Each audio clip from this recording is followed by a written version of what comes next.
Hey, welcome to another new week of the Real Deal podcast. I'm your host, as always, Courtney Harden. Glad to be back with an incredible episode, and I got a very special guest waiting in the wings. So I won't keep her long. But let's get it.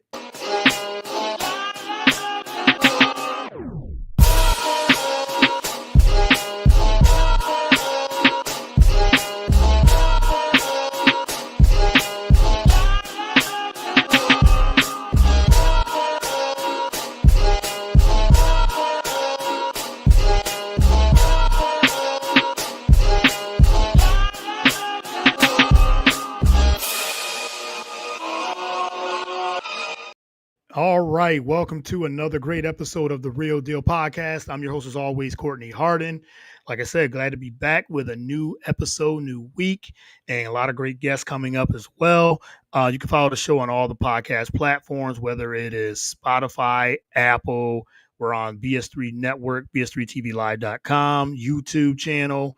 We're on YouTube. We're on Spreaker. Wherever you get podcasts, you can the Real Deal with Courtney Hart on all those. We're also on the Roku channel, BS3 Network Roku channel. So download the app and get all the shows there and from the network as well. We got a little bit of everything: sports, comedy. They got movie reviews, music reviews, a little bit of everything. So, like I said, BS3 Network is at BS3TVLive.com. And you can follow me on all the social media platforms. I'm on Twitter, Instagram, Facebook, TikTok, Blue Sky. And I think that's all of them, I believe. Yes. Yes. So there's so many of them. So, yes, but I am very excited to have my next guest on here. So she is a CBS Sports. She's on CBS Sports writer, basketball. And she joined in 2022, trending sports and basketball writer. Just reading her bio. Born in Mexico, she's a decent figure skater and thinks sharks are really cool. So I am going to bring her in, Isabel Gonzalez of CBS Sports. Thank you for coming in. Thank you for coming on. Really appreciate it. Thank you for reading my bio. Story on that, because I feel like this is the second time in like the last week that somebody brings it up, and I totally forgot about it for a while. I can write about other people, but writing about myself was tough. So I remember like the day my manager was like, "Hey, give me a bio." I like stressed about it. It was Shark Week, like it is right now. Oh yeah. Well, sharks are cool, So I just like wrote it in there in case one day they wanted me to invite me to like Shark Week or something. Obviously that hasn't happened, but at the time it was the best I could come up with, and now people bring it up, and I'm like, I sound like a 6-year-old, but but you like sharks. You like sharks. Nothing wrong with that. Like, it's just interesting enough. Well, thank you for first and foremost. Thank you for coming on.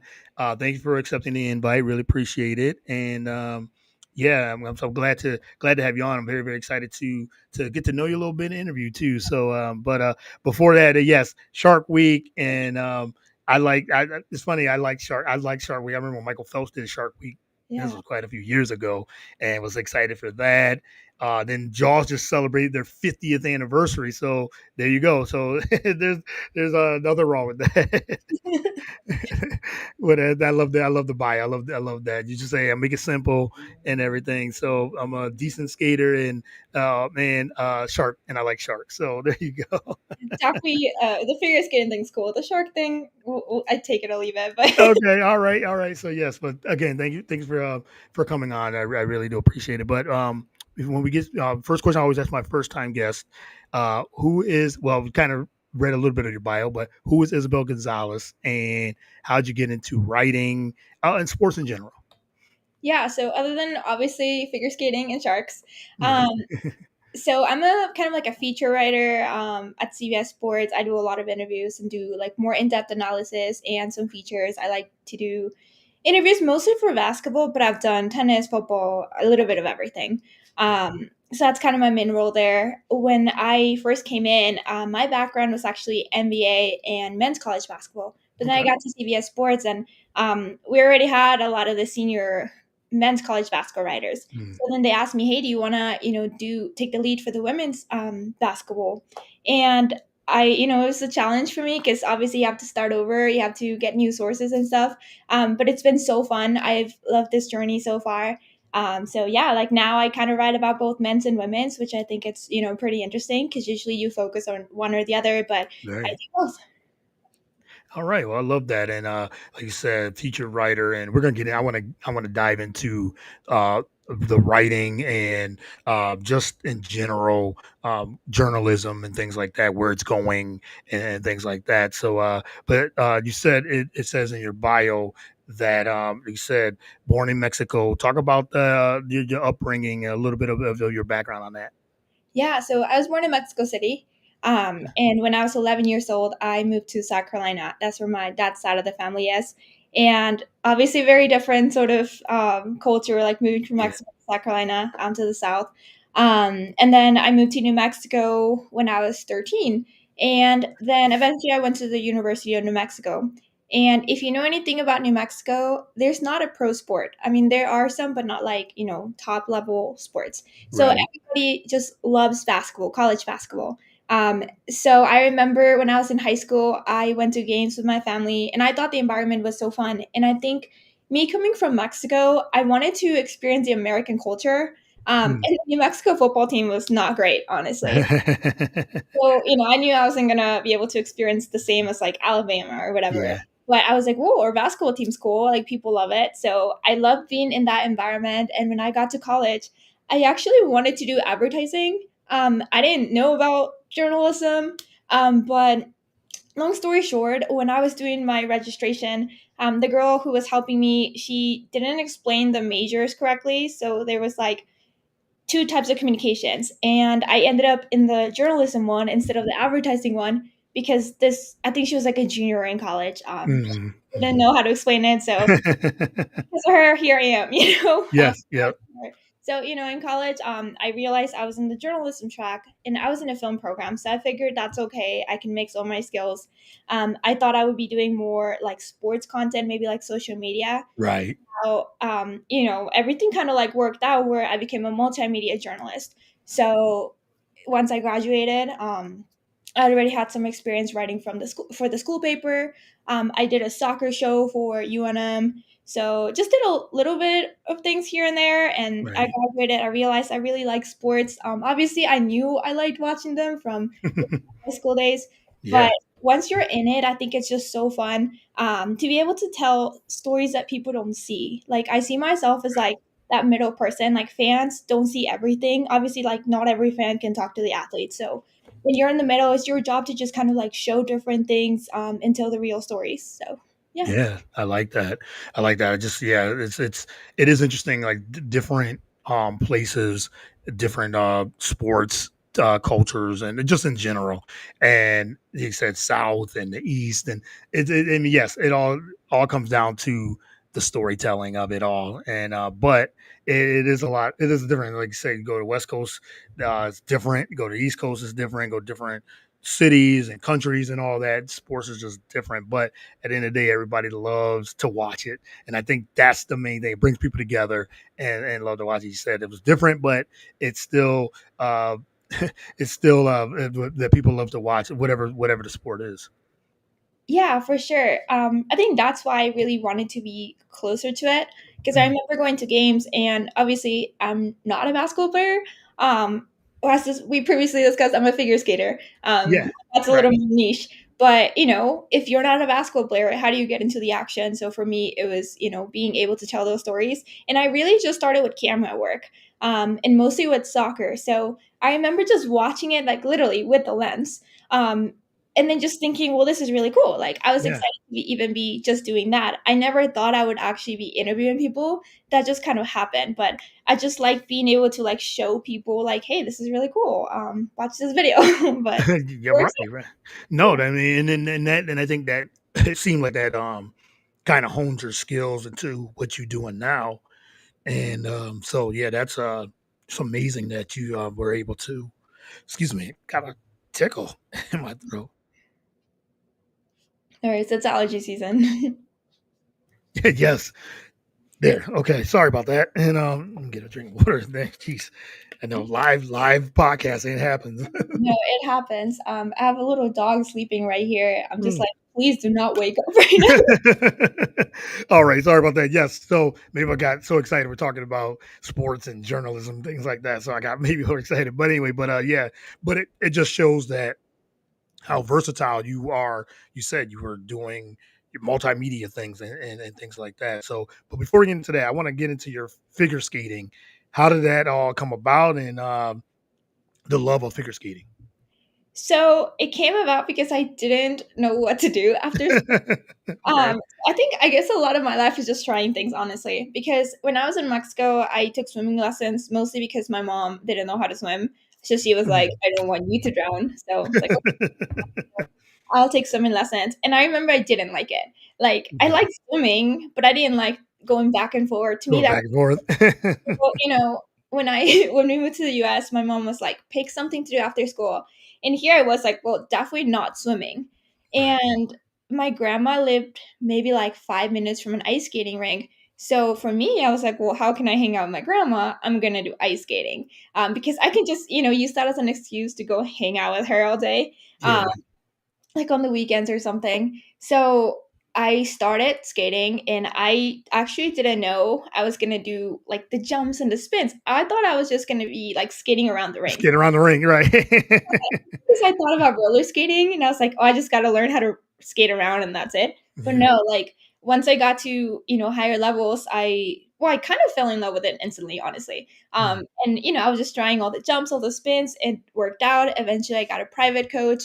I started coaching at 16 and I still coach here and there. Obviously Okay. right now I have a full-time job, so I can't like really Right, right. eating that much.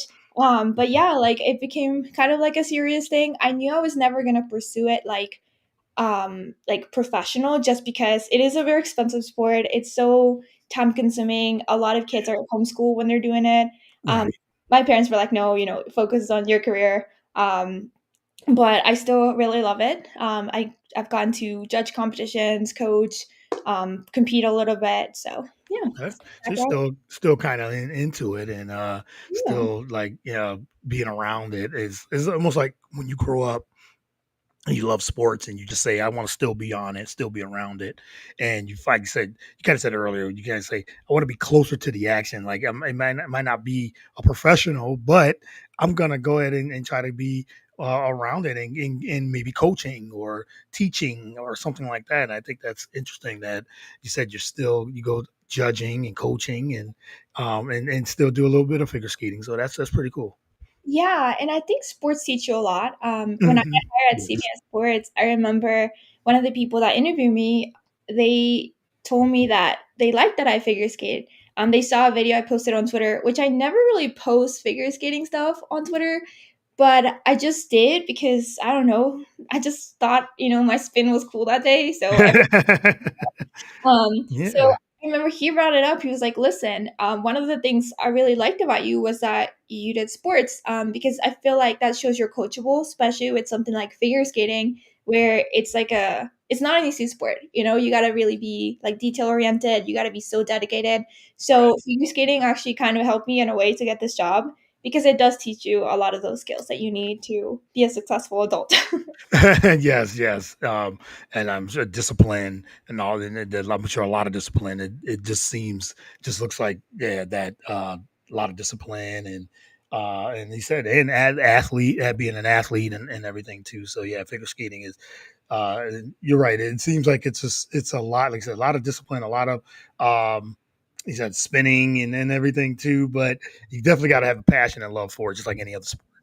Oh yeah, for sure. Yeah. You better love it because a Yeah. lot of times you don't get to enjoy your summers the same way. Right. It's a lot of dedication, but it's worth it. I think Yeah. anything that you like, it's worth it. Yeah, yeah, for sure, for sure. And now, you said figure skating, and then CBS Sports. Talk about a little bit about that journey. You kind of alluded to about you being interviewed for it, and now you're here at CBS Sports since 2022. Talk about that journey, how that all came about. Yeah, so I think it's sometimes I wake up and I'm like, I can't believe I'm here. Yeah. Coming from a whole different country in Mexico, the big thing soccer. So I never Yes. really thought I was going to be doing this, basketball. Right. But when I graduated college, I remember I had a film mentor. So I thought I maybe would go into the film industry or do like advertising and stuff with those skills. I still wasn't really like, oh, I'll do journalism. Mhm. But things just work out like in funny ways, I guess. Because I remember thinking, well, I don't want to work in film because you work for 6 months and then after that, you don't know like what you're doing, Like Mhm. it's project by project. And I am just not that kind of person, to be honest. I need to know what I'll be doing, like Mm. at the end of the year. So I was like, okay, actually, this journalism stuff, it kind of worked out in college. And then when I graduated, I remember I went to the soccer coach at UNM to say goodbye. I was like, hey, thanks for everything. It was fun to cover you. And he asked me if I wanted to produce his soccer show. So I was like, really? Okay, like, Mhm. why not? I Yeah. thought I was gonna be producing it behind the camera. Turns out he wanted me to like be in front of the camera and host it with him. So I was like, okay, I guess I'm doing that. And then when I was about to end that, someone from New Mexico, this website's not around anymore, but it's like an insider website that mainly focus on the UNM men's basketball team. They reached out to me and they were like, hey, do you want to help us with our content? So, I just kind of said yes to everything, to be honest. Yeah. Yeah. I started covering New Mexico like as an insider. And I really like that competition of like, ooh, getting like the Getting like the something that stories. this Yeah. Yeah. breaking Mhm. news, telling people like all the cool little inside things. It could be anything like, oh, somebody told a joke in practice, and that works out when you're a beat writer. Like it's so fun. But then I started expanding to the Mountain West and then just all over the West Coast. I got a job freelancing with SB Nation, and I was their main Gonzaga men's basketball writer. And I got to cover them the year when they went to the championship game against Baylor. Mm. They Yeah. lost, but I was still covering it. Covering it. Championship team. Yeah. Yeah, Yeah. so it's fun. Championship team. The thing that sucked was that it was remote because it was the pandemic. So I was just covering them through Zoom. Yeah. But hey, it worked out. But that one was, I think, the one that really got me the most eyes because obviously it's a big team. Right. So after that one, like a couple months later, like I just kept freelancing and doing other things like that. Eventually, CBS Sports reached out. They're like, "Hey, would you be interested in this?" So that's kind of how that happened. Like, you just kind of keep saying yes to opportunities. And once I realized, hey, I really like this, I want to cover the biggest thing. Like even when I Yeah. was in college, I remember telling myself, like, I don't know if I want to be a journalist, but if I'm going to work for the school paper, I'm going to cover the biggest beat we The have. biggest beat. Right. Right. Yeah. It's basketball. So I was always like, well, I just want to do the coolest thing. And Gonzaga was that at the time. And then, coming to CBS, that's why it was a little weird because I had built like some sources and stuff for men's Right. basketball. And I was starting to do more stuff in the NBA, but, it was really cool to, I guess, kind of like get like a fresh start in a way, Yeah. learning women's basketball, learning the people here. But yeah, that's how I got here. Sorry if that was a long answer. No, no, as long as as long as you need it, and yeah, no, I love hearing that. I love hearing the journeys of how from where they start, from where you started to where you are now, and you're right, and it's all about that networking, and that's what it seemed like what happened. Like you hear that you had like you said sources and things like that, but you said it's just learning and getting new sources and getting new networking with other people, but yeah, I really enjoyed that. Like, I remember SB Nation, and you said you started with Gonzaga basketball. You said you were covering a championship run of a team that got right to got to the championship. So yeah, so that's you were covering the bigger stories and the bigger teams, things like that. It just gets more eyes on you and your work, and they respect your work and what you're putting out. The content you're putting out, and the material you're putting out, and now you're here right at CBS Sports writing incredible features. Yeah, I think, and I want to make it clear, like you don't have to cover the biggest thing. Right, right, right. Like starting with New Mexico, they're not like a huge team that everybody watches nationally. In the Mountain West, they're pretty big, but Hmm. to me, it was just really cool to tell those stories. So, I feel like for people who are starting out, like it's so good to just focus on something and like be the best you can at that thing. So things kind of worked out because I was if you know the model for SB Nation, you have a bunch of different websites Yep, mid-major madness. So those are like the teams that are, people watch during March, but maybe not through the season. yep, Gonzaga is not a mid-major, but they're in a mid-major conference. yeah. So I was like, wait a minute, like nobody's really taking the beat. I want to do it. And somehow I got invited to like every press conference. Like they put me on the list and I got the Zoom link. So I think that kind of helped too. Like the Mhm. pandemic, it's just taking advantage of the opportunities and just show up, do as much as you can.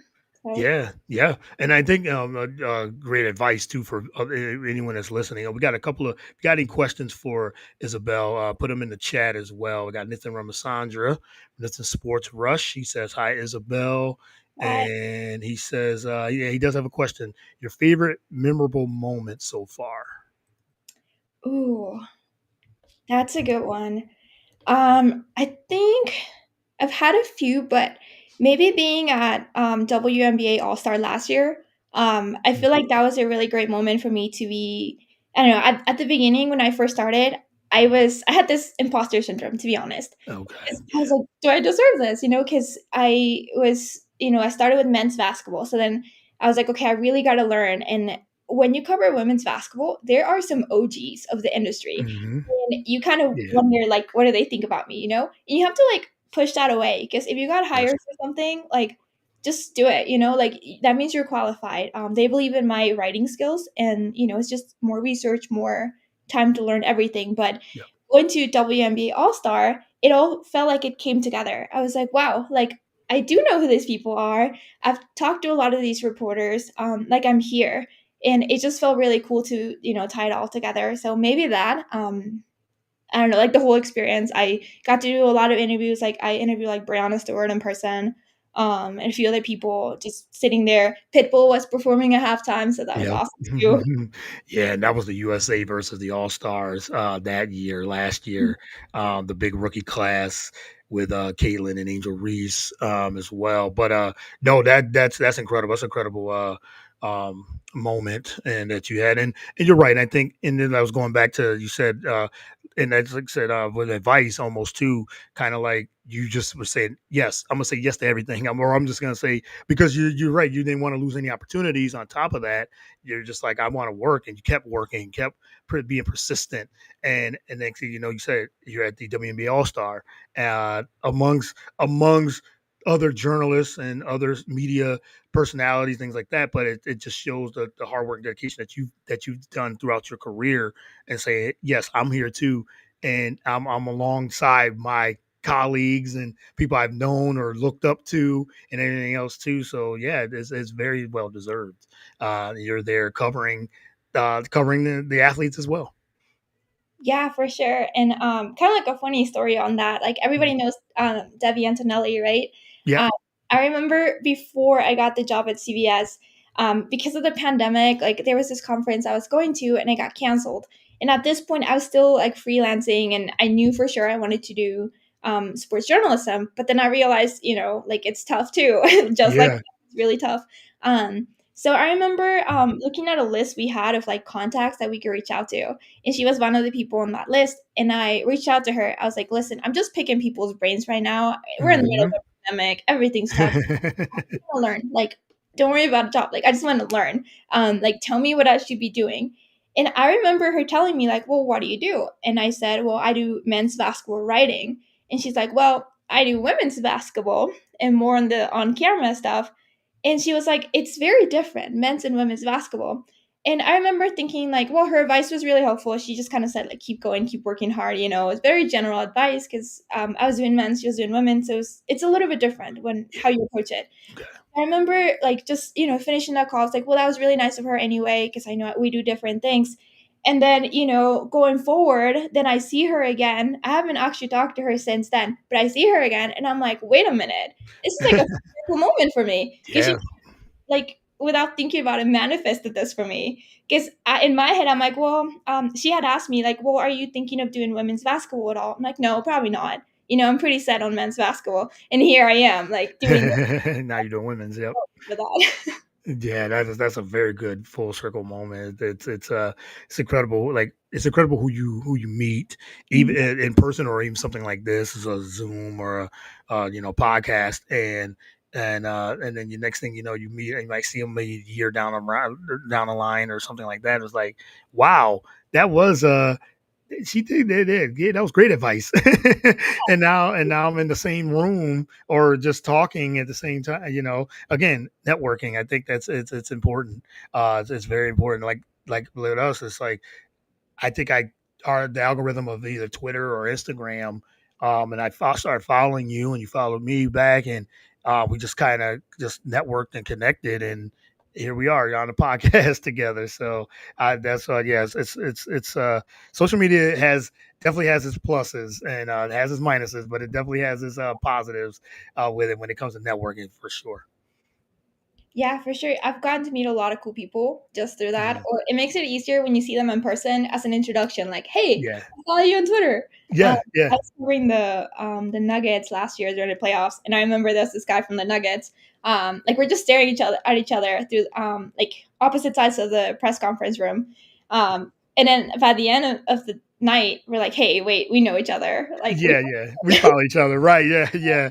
which it's weird to say like the first hello, like, "Hey, are you so and so on Yeah, X?" yeah. I guess you don't want to get that when you meet someone, especially follow them on social media, and you're thinking, "Hey, that looks like such and such." And because I've done that when our network we went to the Super Bowl last year. I went last year to Media Row, and meeting some of the people and seeing them in person was like, you look like the look like the person I follow on Twitter, and then you just go over there, and once you break the ice, it's like, oh yes, that is that person. Okay, hey, how you doing, and everything too. So yeah, that's it's always very seems awkward, but it's almost like high school. Almost you're just going to see like, is that person? "Hey, are you?" And Are usually you? that's all you have to do. You have to say the name. Yeah, yeah, to say that. Yes, I am. Yes, you're there. Yes, and Yeah. then you start talking like Mhm. you've known each other for so many years as well. So I want to get into like some of the most like storytelling and you do feature writing and storytelling, which I figured that you do excellent. I was reading a lot of your material, and you're an excellent writer, and love the writing. And what would you say has changed just over the last couple of years with journalism, writing, because there's like I said, there's so many different forms of journalism, so many different forms of writing. Now, in sports writing, you got long form, you got short form, you got people that do like say there's short term features. People just write for like I do writing for the podcast, questions, things like that. But what do you think of like of all the changes of just in writing and storytelling over the last couple of years? See, I feel like we're still trying to figure out what people like now. Yeah, okay, yeah, Because that's a good I point. remember when I first started, and it differs depending on like the outlet you're in, so that Yeah, also kind of matters. But right. I remember when I first started, even at school, like in college, I would write like 500 word articles, and that was like automatic after a while because you're always Mhm. writing the same length. Yep. And then you move on and you do bigger features, then you can do like 1,500 words. But then you get to like CBS Sports and you're doing more of a newsy thing. And sometimes it's 300 to 400 words. Yeah. So you have to learn to adjust with that. And then depending on what people are looking at, like you look at the SEO or, people who are smarter than me look at the SEO and like the analytics and stuff. Mhm. And then they tell you, well, people were spending however many minutes on this story. So you have to adjust your writing based on that. Based on, are people really going to read like this in-depth thing or they just want like the quick points? And I think also because of social media, a lot of the times people get their info from there. And sometimes people are lazy, they don't click on like the bigger articles because if they can just get it from like Twitter. So I Yeah. think what's changed is you have to like be more versatile with it. What I like to do is like I do clips from my interviews and I post those and then use those kind of like as a preview to my story because that kind of helps because people are like, oh wait, I like that quote, I liked what he said, so let me read the full story. Mhm. Instead of me saying like, hey, I wrote this story, check it out, it's like, hey, here's part of my story. Read the rest right here. Yeah. No, I like that. Yes, and you're right. Social media has changed how we all consume reading. And you said you'll post a clip and then they have the article there. It's like, oh yeah, let me click on this, and it just gets more eyes to your because I know you want them to go to the website. That's the main thing. But social media does help. That it does help propel. Like, okay, I'm gonna post on Twitter, post, and then you can click on it, click on the article there, click on that, the headline, and now it goes right to the website, and then they're able to read the long form article. And I've had a couple of writers on here on the podcast. We talked about long form writing compared to tweets or reels and things like that. Do you which do you like better? I'm sure you're mostly long form, because I feel like with with reels and just tweets, you get, yes, you still can get a lot out of that, but I think the more in depth is that long form, like you said, 1,500 words or 5,000 words articles. I enjoy that, but I know, My editor would kill me. yeah, yeah. Short term, yes, I'm sure it's long form, but it's the short term, tweets. Yes, you can still get news that way too, but I still feel like there is a need and a necessary need for long form storytelling. Yeah. Okay. So funny enough, like I have a love hate relationship with writing. Okay, yeah, But I mean, I love the interviews and pitching the interviews. And then when I'm writing, yes, I do love writing them. But there's times where you're writing the long form ones when you really get stuck. Because I'm a perfectionist. So okay, I'm not gonna just write something. I have to write it in the best way possible. right. Like, hey, what's the most important part? And sometimes you just talk to someone and you learn a bunch of different facts about them. So I mean, you always have to have a point in your story, but sometimes the point is just to get to know someone. Mm-hmm. So then sometimes that becomes difficult. So those are the times where I like social media better, where I can just tweet a quote or tweet Yeah. like a little clip, and that works out. But then obviously I still have to write the full story. But once I finish it, like I love it, obviously. But I think you can enjoy both. Yeah, I just had to like really lock myself in, like finish writing it. But yeah, sometimes it's just fun to see, like with social media, the interactions. I think that's yeah. what you don't get when you write your article because I don't know who reads it. I don't know what people think about it, but on social media, people do tell me. Sometimes I don't want to hear what they have to say. Yeah. Like sometimes they are foreign conversations, and I enjoy those, like the nice conversations. Yeah, yeah, definitely. And I'm with you. I agree. I think it is a love hate relationship, the kind of love hate relationship with. I just always enjoy long form, and like, okay, like my wife, she loves like short form. She just loves to say, "Hey, I just want to get the 2 minute clip, or the just want to read that the 160 words, and that's it. And I want to move on to the next." And I guess I'm just more of the long form, but I understand the short clips and the short form, because that's where a lot of it's going. Social media has changed it a lot of how we consume, um, how we consume our sports and our news, things like that. Even going to the websites, we go to said cbssports.com, and you read the articles and things like that. But then you go to somebody's Twitter bio or their Twitter page, and then you're reading, oh, they just said what their reaction is to this game or about this player in a few words, and then we move on. So yeah, it's kind of like binging. And if you like watching this old TV each and every week, or you want to binge 8, 9 shows in a row and just like get it quickly. So yeah, it's almost kind of like how we watch TV as well. Yeah, like I feel like the equivalent is like TikTok, like you just scroll and Yeah, you, the TikTok. Yep. yeah, versus like binge watching like a whole Yeah. Yes. documentary Yes. or something like that. So For yeah, sure. Yeah, sometimes I agree. I tend to do the like shorter stories though because I just you if it's like a news story, breaking news like I have feelings on that because sometimes it's a little bit more pressure. But when it's like news that is not exactly breaking, but you only need like maybe 400 words, sometimes Mhm. it's nice because you just get it over with. Yeah. You Right. just you read on it, you get the statement, and you write it. But then when you have the long form, that's where the love hate relationship comes from. Yeah. Yes. I love the interview, and then I'm writing it. I'm like, I did this to myself. Why did I talk to him for 20 minutes? And I got to transcribe. But yeah, it varies depending on the day, like what I want to write. Yeah, right, right. Yeah, I'm sure it does varies. And yeah, like I said, I just love listening like with writers and authors and things like that. And he said, especially if you're writing a book, that's a whole nother thing. You just like, okay, this is long form. This is going to take some time. And then long form writing, I'm sure it takes time. takes some time. You're thinking, I just want to get that short feature and get it out. Yeah. Yes, I want to get those. You said a couple hundred words, not 1,000, not 5,000 or 10,000 words, but then the next day you might think, okay, maybe I need to get more in depth, have a more in depth story on a feature of on a player or an athlete or a coach or something like that. So yeah, I said it's there's something for everyone who enjoys it. So, but speaking of your day, I'm sure this varies too. What is your day to day like, Oh yeah, it's different week to every week? but sometimes. Yeah, Um, so I used to be on the trending desk, so I had kind of like a shift. And if there were any trending stories from like social media or just something very popular, I would write about that. That was the more short form yeah, type of style. But I would also do features and just more analysis type of pieces for basketball.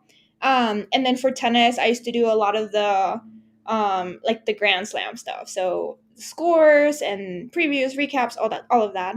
Um, Now I kind of still have a shift, but it's different. Like now it's more like just get your stories in whenever you can, hmm, be available when there are big games. But like my interviews honestly happen at different times. Like I'm on the West yeah. Coast and somebody just asked if I could do an interview at 9 a.m. Eastern time on Thursday. So like let's try to reschedule. If not, Right, right. that's not a shift hour for me. Like I work like I started at noon Eastern time, but not really anymore. You just kind of do the interviews whenever, you work on the features whenever you can. And we're always doing like a bunch of different things. So regular day, I guess I wake up. Like today, I played tennis. Took a shower. Worked on some stuff. Now I'm talking Yeah, to you.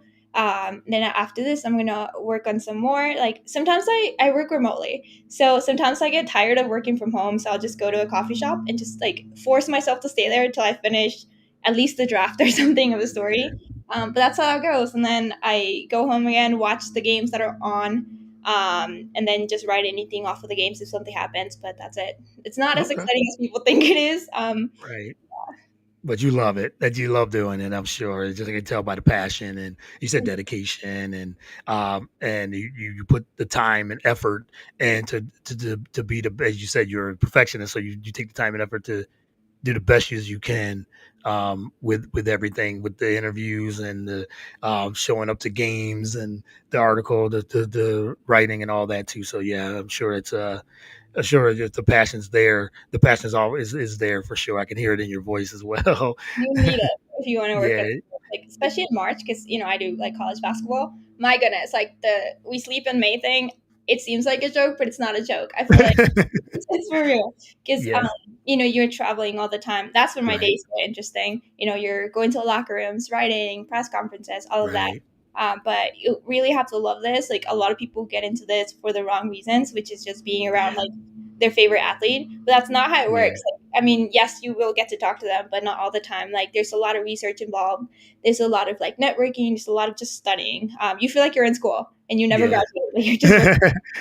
It's just the 24 365 type of thing, because you said you're paying attention to so much, even after you said after college basketball, women's and men, and you're thinking, okay, but that made now the WNBA and there's this, and you Yeah, said NBA you playoffs, summer league, WNBA. Summer league, free agency, all these things are is happening. And if you do football, that's a whole nother beast of sports too. So there's always something going on. You said you tennis, that you got you got the four majors and the so you got all, yeah. It's I love it as a podcaster and just a big sports fan. I just love it. Each and every day, I'm always reading and researching and doing all things. So yeah, it's thinking of guests of podcast. All yes. So same kind of thing. I get it. Totally get that. Just got a couple more before I let you go. We got to definitely talk some of these features you just did, recent ones too. And I want to talk a little bit WNBA with you as well. What's your favorite? Um, what's your favorite thing that you like to do? Is it the writing? Is it reporting? Is it being at the games in person? What's some, or is it all just comes in? You like them all for different reasons. I think all for different reasons. But maybe the top two would be being at the games, Right. and then doing interviews because Okay. but like one-on-one interviews, because I think it's so important to get the person to feel comfortable with you. And when you achieve that, like, it's really cool, because a lot of the times people are so PR trained and so serious, so shy. Yeah. But you just gotta like ask them stuff like, hey, like, I heard you like Mancala. Like, I just did that with like Anton Watson. So Yeah. he was giving me tips on how to juggle and stuff. I actually told him I was gonna learn to juggle and like tell his agent once I got it. So I have to work on that. But see, stuff like that's really fun. That make it into a story? No, but like that was still fun to talk about his juggling skills. Um, Right. and then when you're at a game, you get to watch things that like maybe you don't see on TV.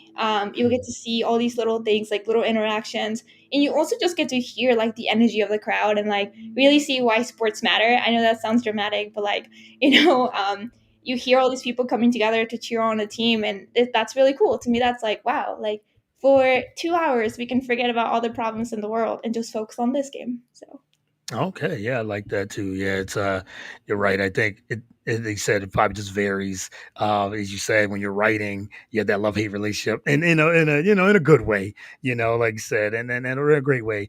But then you also um you said you also said, hey, but being at the game is another thing. 'Cause I get to see them in person.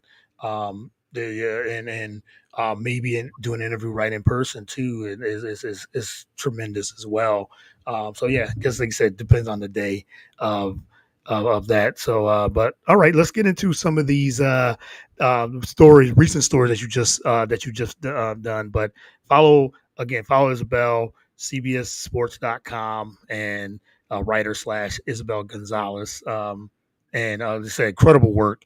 And so yeah, we'll talk about the interview with Brianna Stewart and Paige Beckers that you just did recently for the WNBA All Star Game. yeah, so I wanted to kind of see, how Paige was feeling just going into her first All Star, Yes. and of course I was watching like the stud buds, like Oh yeah, you did that too. Yep. I Yep. was like, hey, like, like it's been fun and stuff, but like, what do you want to get out of this? And she's a competitor, like she really is. But a lot of what she said was just like, hey, I just want to be here and make connections and like enjoy myself, make these relationships, because that's kind of what these are. Like, even if you go to like summer league, you just kind of go mostly to like network. It's not so much like, obviously if you're playing, yes, like you want to show your skills. But I think for other people you go to like network. And if for all star, like you're playing, but it's just like it's not as serious of a game. Yeah. Sometimes a little too not serious, laughing and stuff. But yeah, she was just like, I want to get the most out of this experience. So then I asked Brianna, like, like what are you looking forward to the most? Who are you looking forward to the most with playing? And she said, Paige. This was not planned. Like she just told me Paige. I'm like, hey, I can mix these two stories together. Um, Yeah. and I think it's just cool to see how Paige just became such a fan favorite, and WNBA player favorite. Like everybody loves her. She just has such a cool personality. I've covered her since she was at UConn. So the story was about that kind of like, hey, like Brianna's super excited to, see Paige and what she does. And also, I asked her, like, well, what advice do you get as a rookie? And what advice would you give Paige? And she said, well, for me, it was just being a sponge, learning as much as I could. But for Yep. Paige, I don't really have any advice because I think she's doing great. She's just being super genuine. And, that's why everybody likes her. So, her advice was like, well, I don't really have any, but if I have to tell her something, she already knows, like, just be yourself. So that's kind of, what I wrote about. Like, Paige is doing fine. Here is what she's doing. She did a one-on-one with Nafisa Collier before or after practice. And that was really cool. Just, she's a rookie and we forget Yeah. about that sometimes. And here she is with the team captain, just playing one-on-one.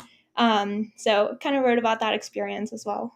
Yeah, I mean, uh, a really good, like I say, a really good feature and interview, and just they said simple fact that that they have the UConn connection as well, Fee and Paige and Brianna Stewart, so they have that connection, and you can see even during the game how much they everyone, both teams, how much they enjoyed each other and they were just having fun. Because he said All Star Weekend is supposed to be fun. The Stud Buds that you wrote about them as well. They took over All Star Weekend, and that was it was incredible to see as well. Just to see it said we see the women's sports in general just continue to keep growing, and even without Caitlin playing, she still was there and enjoying herself, and still was it had an impact.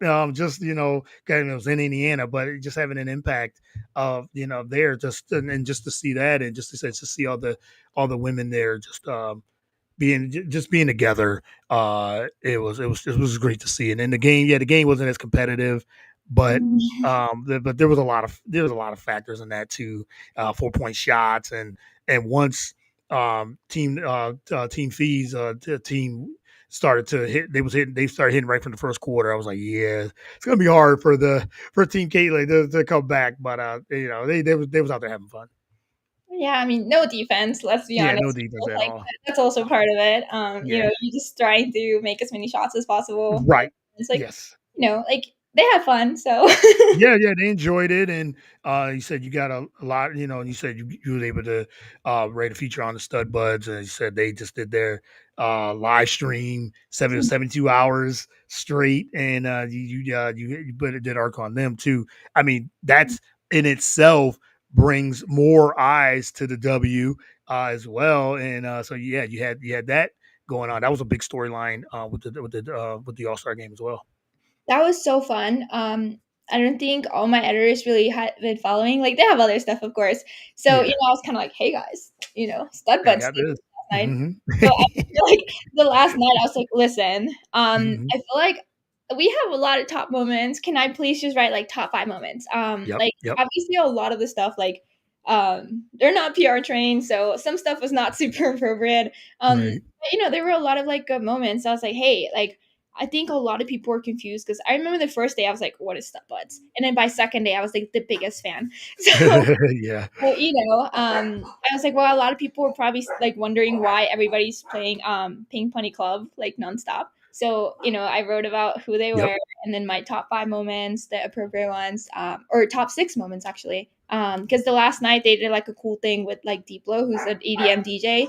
So it was mm, kind of like really fun to see it all come together and like celebrity like interaction. And yeah, but that was a really fun story. I think it's awesome they did that because they did show a lot of the personalities for the WNBA, yeah, and I think it helped a lot because sometimes fan bases are so divided. There's so much hate towards specific players, but yep, this weekend showed that all the players actually hang out and love each other. Like there's no hate. Like on the court, you can be competitive, but off the court, like they'll be dancing together. So why yeah. can't we all get along? Yeah, and the Physical Collier talked about that too. It's like you're right. The WNBA fan bases, some of them, well, especially social media, I would say, can be very toxic, and they said they're going against each other, and it's very divisive in a way. But the Physical Collier did say, I think when she went after she won the MVP, she said that no, this is a sisterhood. We really enjoy each other. And yeah, she said when you're on the court, you're supposed to be alright. You're supposed to try to you're winning. You're competing against each other, so you're supposed to go against each other. But she said at the end of the day, she said a lot of these. She said a lot of the women are friends. They just they share a lot of different things, experiences, and everything too. Yes, but they said they're competitors first and foremost, but they respect, most of them respect each other too. So yeah, that was another good article. And you said you wrote your top moments of the um, All Star weekend as well. But I wanted to talk a little bit about the um, what's going on, like with the collective bargaining and everything too. So talk about that a little bit. You did hit on a little bit of that uh, with the WNBA players want to be paid, and they wore the shirts and things like that, which I loved that. But what's your take on that? What able to for them to express how they felt at All Star Weekend?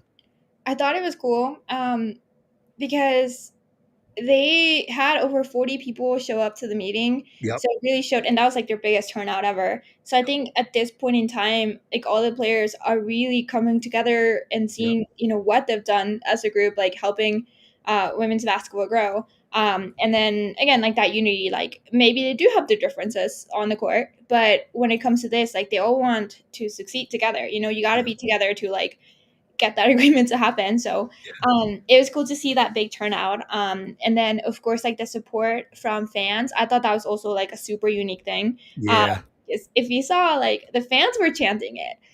They were like, pay the players, something like that. Yeah. Hmm.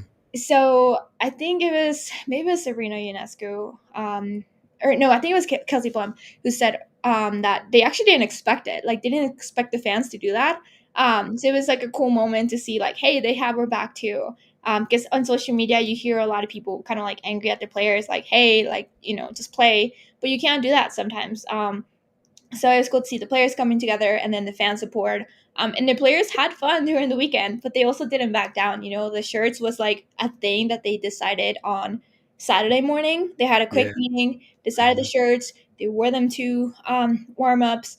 They had the little signs, so they had a balance of both. Like, they've been partied with Kathy, like she was Yeah. getting Right. Right. it. Yeah. So you can do both. Like, you can get along, have fun, but also there's business to be done. Yeah, and then I think they was going there, and from the player side, they was coming in to handle business, and they were like, okay, we're together. We have it was it 24 of the best players there, and on top of other players are there, and we are here to do some, just to see, to take the pulse of what's going on with negotiations. And they weren't happy with how it all turned out, so they're like, we'll take the next step. They said, t-shirts red, pay us what you owe us during the warm-ups. And they wanted to make a statement. And it's interesting because you're right. I think some people are not getting, they're like, well, the league's losing money, and oh, they in this, they're losing money, lost all this millions and millions of dollars. But I think they're not getting what the main message is. They're not asking for, they want revenue share. That's what the main thing they're asking for. They're not they're not asking for the NBA type money. They just want to get some of the money that, with the growth of everything, ticket sales growing, viewership growing, the league is going up, and a trajectory is going up. So they're just asking for, we want part of the revenue share. The NBA is 50-50 with their ownership. So, and the NBA players. So they're saying, hey, new TV deal, all those things. So I'm all for them being unified and fighting for what they're asking for. So yeah, and I'm with it. When also seeing just like how viral so many things went this weekend, Yeah. it's kind of like, I know it's like an accident and it was just for fun, but I think that also shows like, hey, people do want to watch WNBA players. Yes. Because look how popular this whole thing became. Like, Diplo now knows WNBA players. Like, Yep. how do you even connect those two worlds? But like, they're connected now. So it was cool to see so many people talking about stud buds, and people were like, well, Caitlin's out, so it's not gonna be fun. It was still so fun. There was Yeah. still so many storylines that happened. Like, I think a lot of people even forgot Caitlin wasn't playing because there was still, people talked about the 4-point shot and people hated it. A lot of it. Yeah. A lot of them. Some people liked it, a lot of people didn't like it. But like, even if that was like a conversation where they were like, ah, that doesn't work, it was still a conversation. And then there was so much talk about what could be done next year, which I thought was really cool because people were like, wait, that was it? We want to see more. So that really shows you, like, hey, they want to see more on Friday. They want to see more than just a skills challenge, 3-point contest. So that it's an audience that's growing and hungry for more content. So this whole weekend, whether it was planned or not, like, it brought so many eyes to all the action, all the off the court action too. And Yeah. then people just want to see more of it and get to know the players more.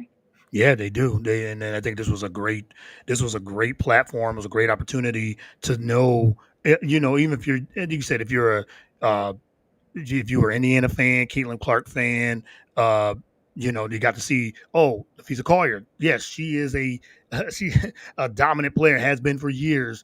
And now they got to see the MVP, which she'll probably win MVP. She's the front runner for MVP this year again for the regular season as well. Oh, the Liberty, yes, they won the championship last year, and then they beat Minnesota.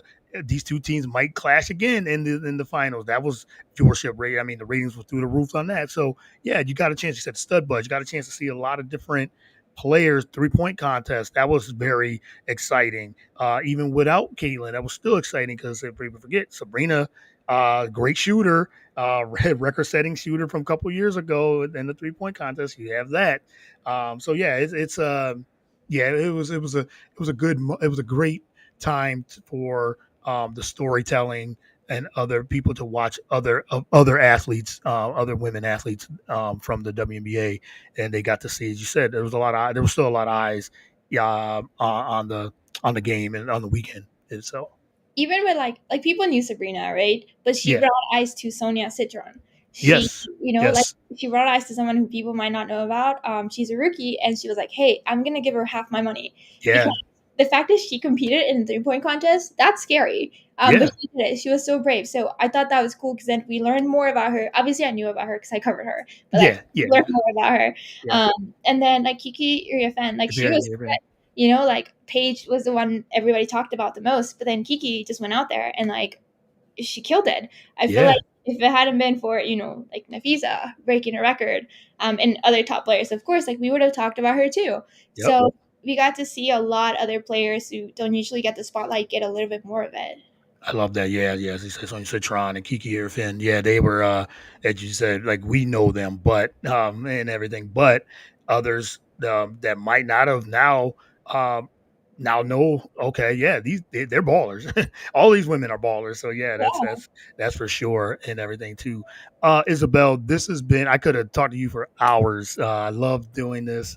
I really enjoyed this. I wanted to keep it about an hour or a little less than an hour, but we started talking. I was like, it's gonna go on for a little bit. So, but I know you gotta get back to some of your writing, and yeah, we got a WNBA games are back. They're back so quickly, and that was another storyline too. They want the All Star Weekend to extend a little bit, give them a little bit of a reset and rest, kind of like all the other major sports does. They give you at least a week.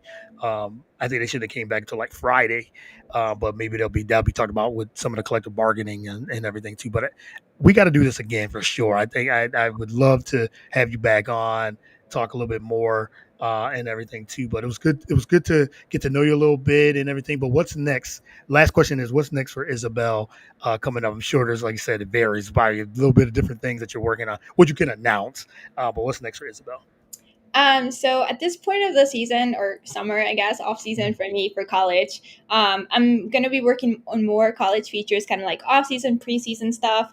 Right. So I'm gonna be locking in with some of those interviews, checking out like USC practices and stuff, and as many teams as I can.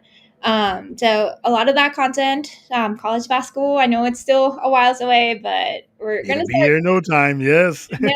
start preparing for that. Obviously, some WNBA content. And just whatever feature kind of like comes to my mind, I guess. Like one of the last ones I did was about an LSU executive chef. Um, Yes. so Yes. I'm super getting to random that. story, but like it was so fun. Like it was not about specific sport. He told me about like Olympics, football, all of this, but learning about a chef. It's like the type of story that like I'm so into because it's random. People are probably wondering like why, but I mean, aren't you curious what your favorite athlete's eating? So Yeah. that might hopefully I can do more of that this summer. No, and that was a cool story. Before I let you go, yeah, we got to definitely. That they said that was you said it was a fun story. That LSU executive chef. Again, that's like a different story that yeah, the athletes they do eat, then they have the dieting and things like that. So I think getting an insight of the executive chef. Of of an athlete is I think the LSU executive chef. I think that was cool. That was a very cool story as well. Thank you. It was really fun to learn because I didn't know like Mhm. how do they eat. Like I knew they had nutritionists and stuff, Yep. but I didn't know like what times or how it worked. Like with their dietitians, they work on like what they're supposed to be eating based on like their diet and stuff. Yeah. Trying to gain muscle or lose fat, or stay the same. So it's cool to hear that side of it. But also just the stories that you can tell as a chef because he had all these cool experiences. I won't give any of them away because I know this is already a long show, but No, it's all good. like anybody wants to like check it out. Like he tells cool stories about being at the Olympics and having to feed like George Bush and Yeah. stuff like that. And like, hey, like what do the Seattle Seahawks like eat on game day? And it's actually pretty boring. So it's kind of fun to hear just like how that all works out. So I love doing stuff like that. That chef was so cool. So yeah. I love those type of stories. I do. So yeah, keep them coming because I find those stories fascinating. Again, like I just eat that stuff up. No pun intended. But I eat I eat those. I mean, I know I eat those type of stories. Those insider stories is those off the field things. It's like yeah, okay, yes. Interviewing the LSU executive chef. Yes, I'm in. So for sure. So you got a loyal reader and supporter here for sure. But Isabel, I really appreciate the time. Thank you again for accepting. And I think I told you, the invite's always open if you want to do this again for sure. And but let everyone know where they can follow you, follow your work on social media and cbssports.com. Let everyone know where they can actually reach out to you or follow all your work. Yeah, so on my work and my coworkers too, like I'm not the only basketball writer, all on cbssports.com. We have some awesome feature writers too. Um, just not just me. And then you can follow me on Twitter on C Isabel G. So check it out there. I just got a TikTok. I'm still trying to figure that out.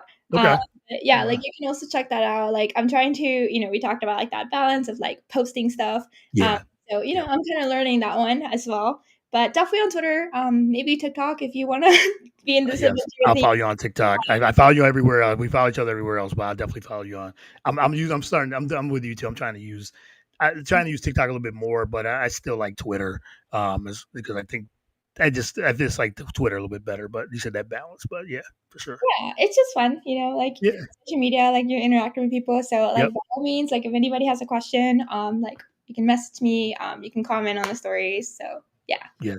Follow Isabel. Like I always say, like, subscribe, all those things. Share, read. Yes, everything. And yeah, and cbssports.com is the website. So Isabel, thanks again. Like I said, this was so much fun. Really appreciate it, and hopefully we can do this again. for sure. Thank you so much. It's a pleasure. All right, thank you. Yeah, I appreciate it. Yep, I appreciate that too as well. All right, well, I'll talk to you soon, and enjoy the rest of the week. You too. All Bye. right, bye.